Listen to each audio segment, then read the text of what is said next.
Hello, everyone, and welcome to the Keeping Score podcast from the Daily Interlake. I'm Josh Amick.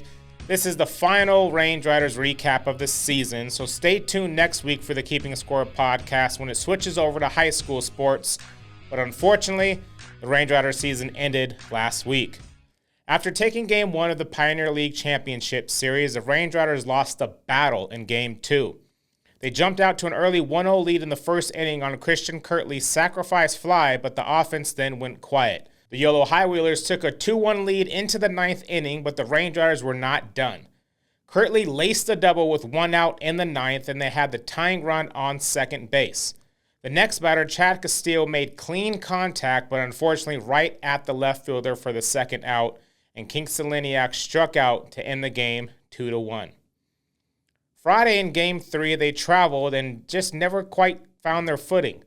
Braylon Skinner's solo home run broke a 2-2 tie and sparked a 3-run fifth inning by Yolo, who went on to beat the Range Riders 6-3.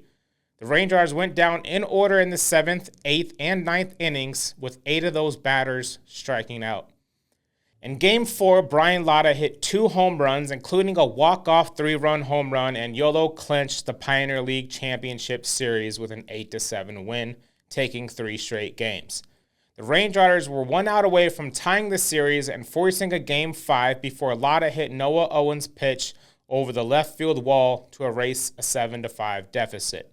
Ben Fitzgerald went 3 for 5 with 2 home runs and 5 RBIs, including a 2-run shot in the 7th inning that broke a 5-5 tie.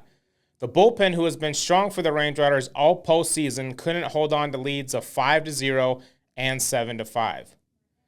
Who knows what would have happened if they would have forced a Game 5, but Range Riders fans should be excited about the direction the team is heading after this season.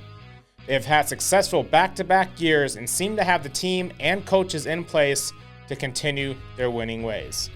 Thank you to the Range Riders, especially Lexa Belcastro, who has helped me all season with getting in contact with players and coaches, and best of luck to her on her journey, as she will no longer be with the team going forward. Best of luck to you, Alexa. Thank you to everyone who has tuned in over the last 3 months, and stay tuned for the Keeping Score podcast when we switch over to local high school sports, starting sometime next week. I've been your host, Josh Amick, and as always, until next time, take care.